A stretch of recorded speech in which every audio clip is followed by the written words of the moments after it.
Bismillahirrahmanirrahim. Alhamdulillahirabbil alamin wassalatu wassalamu ala asyrafil anbiya'i wal mursalin sayyidina wa maulana Muhammadin wa ala alihi washabbihi ajma'in. Assalamualaikum warahmatullahi taala wabarakatuh. Apa khabar semua? Anda bersama-sama dengan saya Hana Ismail dalam Assalamualaikum Subuh.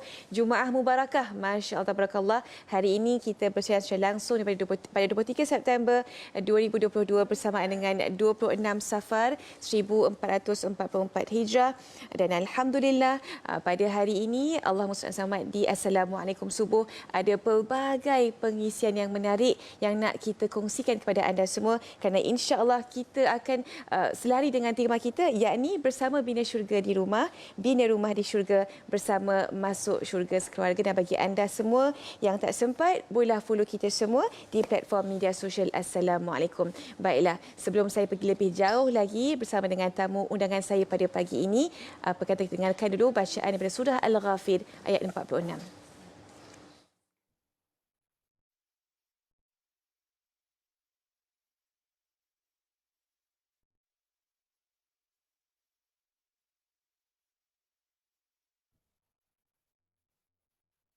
أعوذ بالله من الشيطان الرجيم بسم الله الرحمن الرحيم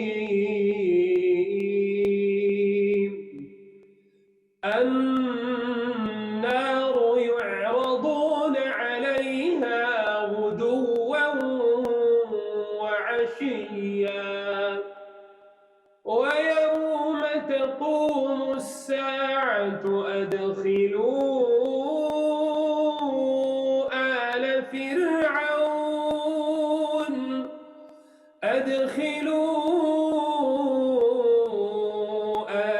فرعون أشد العذاب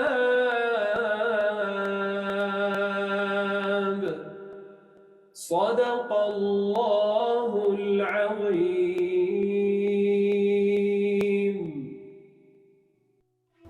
Mereka didedahkan kepada bahang api neraka pada waktu pagi dan petang, semasa mereka berada di dalam alam barzakh. Dan pada hari berlakunya kiamat, diperintahkan kepada malaikat, masukkanlah Fir'aun dan pengikut-pengikutnya ke dalam azab siksa api neraka yang seberat-beratnya.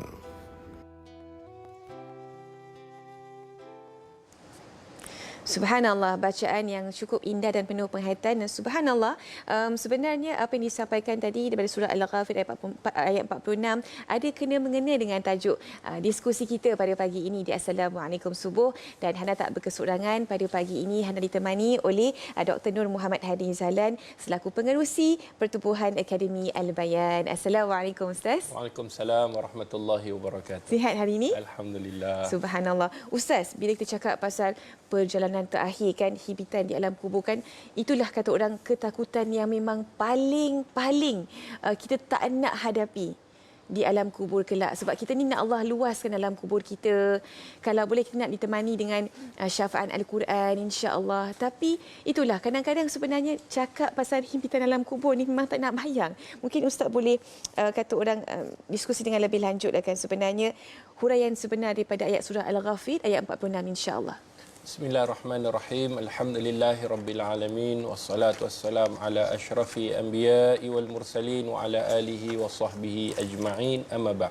Alhamdulillah, pertamanya kita bersyukur kepada Allah kerana dengan izinnya pada pagi ini dapat kita bersama untuk kita meningkatkan ilmu pengetahuan, dapat kita menyedarkan muhasabah diri kita. Semoga Allah merahmati dan meridai.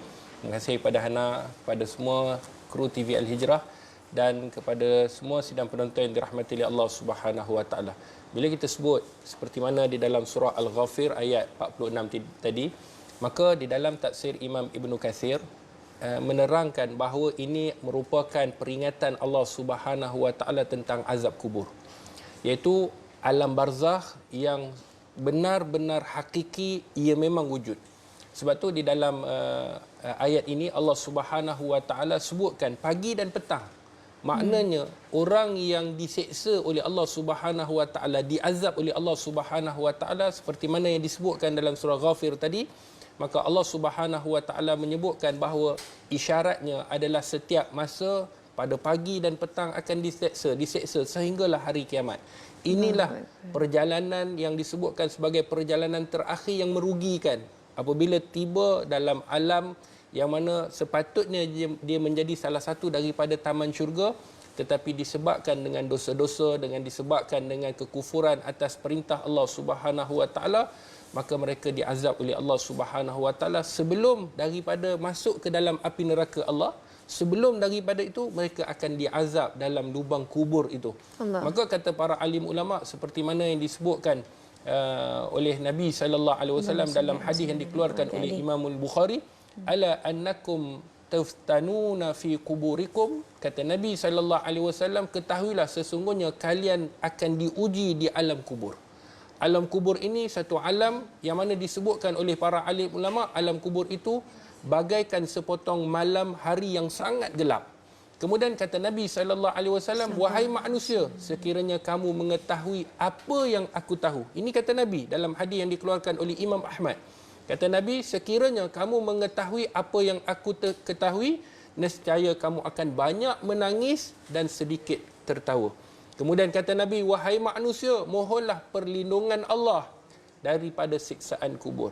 Kerana sesungguhnya siksaan kubur itu benar, yang mana dia ada dalam perjalanan hidup manusia selepas daripada kematian. Itulah yang disebutkan dalam surah Ghafir ayat 46. Allahu Akbar. Ustaz, saya teringat tahu kata-kata seorang ustaz kepada saya. Tahu tak tanah mana yang paling kaya sekali di muka bumi ini? Tak tahu, saya cakap Sweden kot. Atau mungkin Malaysia kot kaya kan?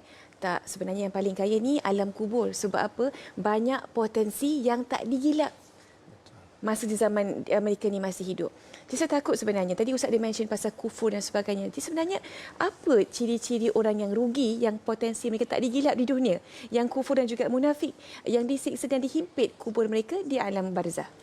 Penonton yang dirahmati oleh Allah, bila kita sebut tentang alam kubur, alam barzah, dia adalah merupakan satu perjalanan yang sangat dahsyat. Yang mana kalau diikutkan di dalam kitab-kitab sirah, bagaimana sahabat Nabi sallallahu alaihi wasallam, dia kata aku lebih takut duduk di dalam kubur berbanding di alam lain. Kenapa? Kerana alam kubur itu merupakan detik permulaannya seseorang itu sama ada mendapat nikmat ataupun kekufuran. Maka bila kita sebut tentang keadaan orang yang kufur dan orang-orang yang bagaimana yang akan duduk di alam kubur ini, yang akan disiksa oleh Allah Subhanahu Wa Taala, maka iaitu pertamanya kita kena tahu dalam alam kubur ini malaikat hitam legam mendatanginya kepada mereka yang siapa? Mereka yang kufur kepada Allah dengan rupa paras yang menggerunkan. Sebab itu kata Nabi sallallahu alaihi wasallam dalam hadis Imam At-Tirmizi, apabila si mati telah dikuburkan atau jika salah seorang kalian dikuburkan, maka akan datang dua orang malaikat yang mendatanginya, yang keduanya hitam legam. Dan kebiruan diberi nama Munkar dan yang lain bernama Nakir. Maka akan datang Munkar dan Nakir. Kemudian kata para alim ulama, sekiranya orang yang duduk berada tidak dapat menjawab soalan-soalan dalam kubur, maka dihimpitkan sehingga tulang rusuk mereka berselisihan. Kata Nabi sallallahu alaihi wasallam, dan sekiranya mayat tersebut adalah seorang munafik, orang yang kufur atas perintah Allah, maka kata Nabi sallallahu alaihi wasallam, aku mendengar orang-orang mengatakan sesuatu perkataan, lalu aku pun mengatakan seperti mereka. Ini adalah orang munafik sebut. Orang munafik ni dia mengaku dia beriman, tetapi sebenarnya dia tidak beriman kepada Allah. Jadi dalam hadis ini dia mengatakan seperti mana orang lain mengatakan. Dia solat seperti mana orang lain solat, tetapi dia tidak menjiwai dan dia tidak menghayati kehidupan Islam yang hakiki. Dia tidak menerima dalam hatinya. Kemudian kata Nabi sallallahu alaihi wasallam, kedua malaikat tersebut berkata, sesungguhnya kami telah mengetahui bahawa engkau akan berkata sedemikian. Maknanya engkau memang golongan munafik. Lantas dikatakan kepada bumi, makna malaikat kata kepada bumi, himpitlah dia. Bumi pun akan menghimpitkan sehingga tulang-tulang rusuk kita ni yang hari ni kita rasa akan saling berselisihan. Nabi sallallahu alaihi wasallam melakukan tangan yang demikian.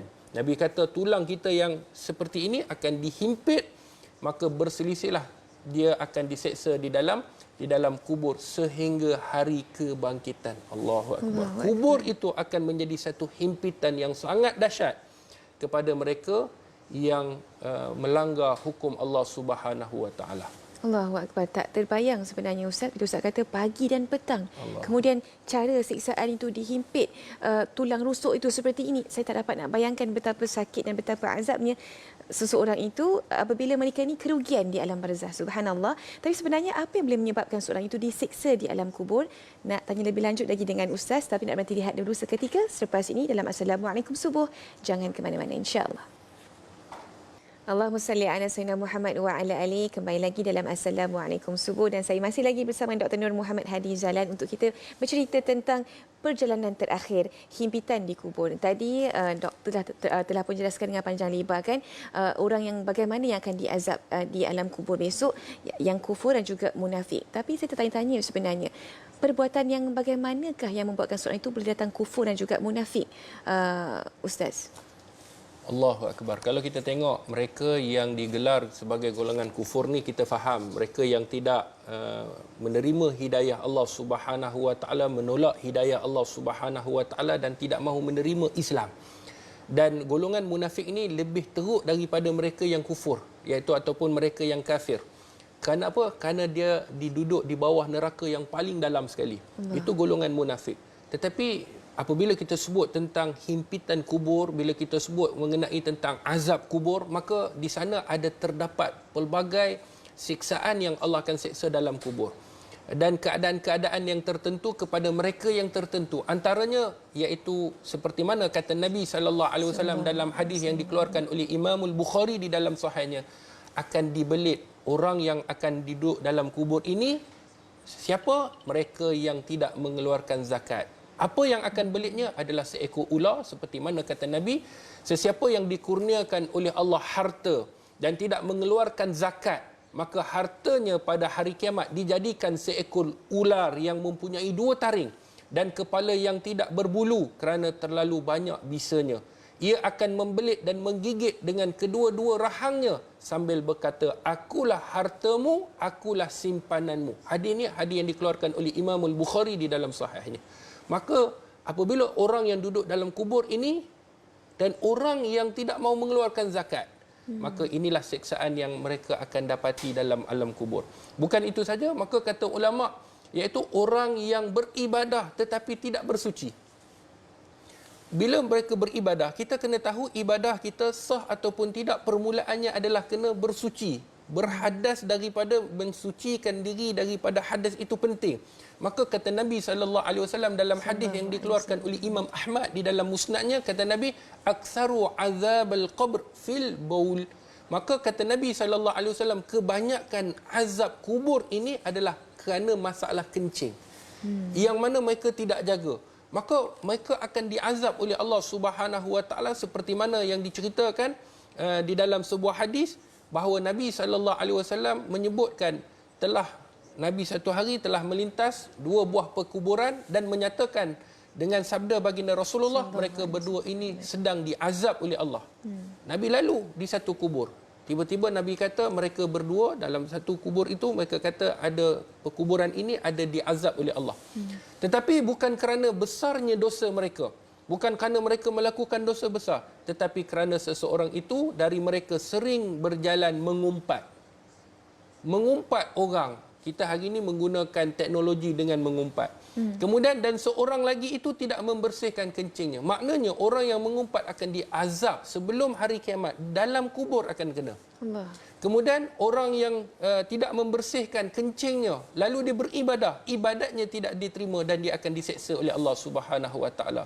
Sebab tu apabila kita baca mengenai tentang azab kubur ini, seperti mana yang disebutkan tadi, ada pelbagai sebenarnya azab-azab yang disediakan oleh Allah bagi mereka yang tidak mengikut perintah Allah. Sebelum sampainya hari kiamat yang lebih dahsyat, dalam kubur itu mereka akan duduk dalam keadaan terseksa, dalam keadaan mereka akan menunggu hari kebangkitan. Dalam menunggu itu, siksaan akan terus dijalankan oleh Allah Subhanahu wa taala. Itulah hari yang mereka nak keluar daripada kubur, nak ibadah tetapi tidak akan dapat diberikan. Allahu Akbar.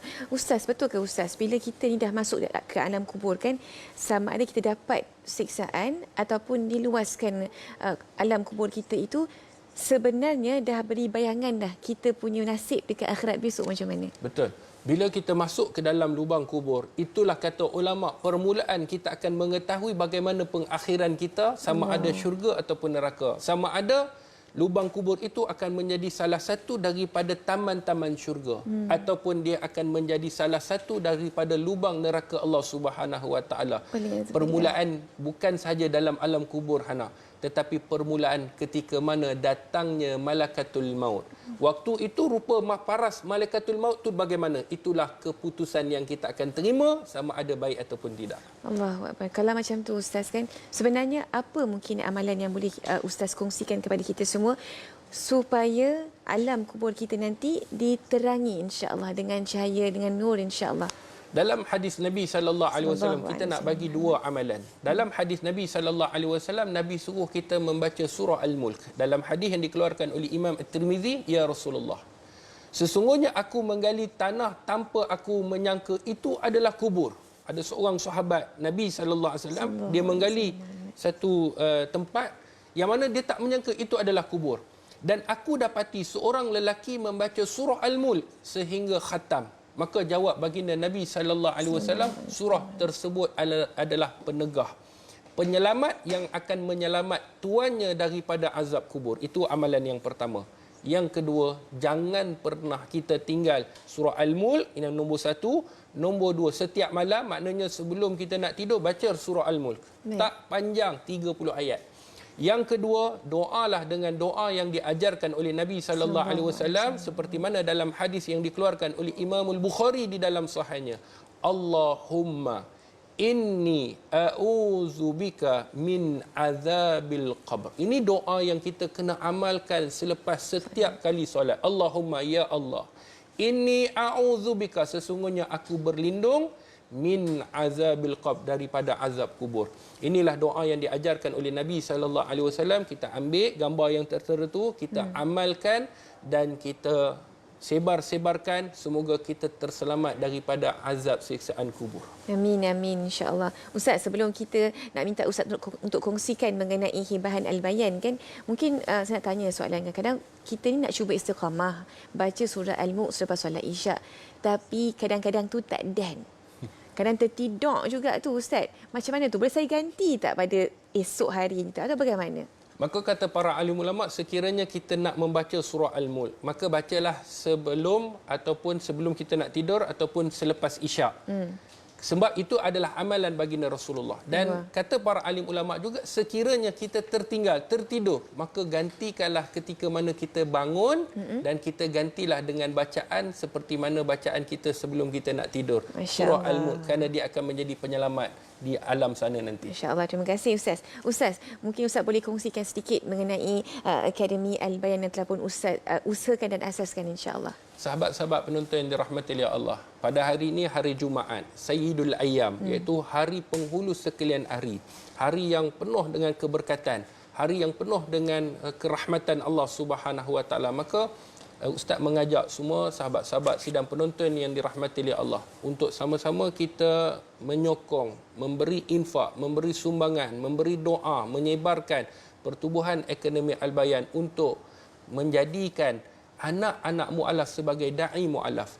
Kita faham dan kita tahu bahawa kita adalah salah satu daripada beribuan pertubuhan, daripada NGO, daripada kerajaan yang melahirkan mu'alaf-mu'alaf. Tetapi Pertubuhan Akademi Al-Bayan ingin melahirkan da'i mu'alaf dan ingin membuat pembangunan di Kampung Pegu Alor Gajah yang telah mendapat kelulusan daripada Ketua Menteri Melaka. Dan ini adalah yang pertama di Malaysia yang kita nak sumbangkan dan menghasilkan da'i mu'alaf ini untuk kebaikan bersama. Kerana kita kena tahu ganjaran yang Allah akan bagi, kita akan membina rumah Allah. Sesiapa yang membina rumah Allah, Allah akan membina rumahnya dalam syurga. Itu yang pertama, anak. Yang kedua, mu'alaf yang masuk Islam, anak-anak mereka akan diajarkan dengan segala kemahiran dan segala apa yang ada dalam agama kita, dan mereka akan melaksanakan praktik, kita akan dapat ganjaran. Dan yang ketiga, mereka akan keluar berdakwah di jalan Allah. Bayangkan sekiranya mereka dapat mengislamkan orang, ganjaran kita akan sampai ke kubur, sampai ke alam kubur kita akan dapat. Dan orang tu mengamalkan, kita akan dapat ganjaran yang berpanjangan. Inilah saham akhirat yang berpanjangan yang kita akan dapat, mengislam dan mengajak orang seramai mungkin untuk faham tentang Islam. Mari sama-sama pada hari Jumaat ini dengan penuh keberkatan kita menyumbang ke tabung pembangunan Akademi Al-Bayan, seperti mana akaun yang tertera, dan boleh layari laman web dan boleh menyumbang di sana juga. Amin, insya-Allah dengan bantuan dan juga sumbangan anda kepada Akademi Al-Bayan akan menjadikan kubur anda diterangi dan jadi raudhah min riyadul jannah, insya-Allah. Ustaz, dengan kata Ustaz ada buat kelas online ya? Ya, betul. Kami memohon kepada semua sahabat-sahabat penonton untuk menyebarluaskan kelas pengajian anak-anak mualaf dalam 3 bahasa. Sesiapa yang nak pilih dalam bahasa Tamil, kita ada guru Tamil, bahasa Tamil, guru Mandarin dan bahasa Melayu. Jadi terbuka kepada anak-anak mualaf ataupun bukan anak-anak mualaf. Silakan belajar. InsyaAllah dalam masa 6 bulan kita akan keluarkan sijil dan kita akan berikan, dan silibus itu mengikut seperti mana yang terdapat dalam Malaysia ini, kita akan mengikut seperti mana yang telah disebutkan. Masya Allah, jazakumullah khair jazak buat Dr. Nur Muhammad Hadi Zahlan di atas perkongsian yang begitu Masya Allah pada pagi ini di Assalamualaikum Subuh. Semoga Allah membantu perjuangan dakwah Ustaz insya Allah, dan juga membantu sebenarnya Akademi Al-Bayan untuk terus membantu kalangan mu'alaf untuk mereka berdiri di atas kaki sendiri insya Allah. Baiklah, kita nak berhenti seketika di Assalamualaikum Subuh, tapi jangan ke mana-mana, ada banyak lagi pengisian di Assalamualaikum. Untuk itu, stay tune.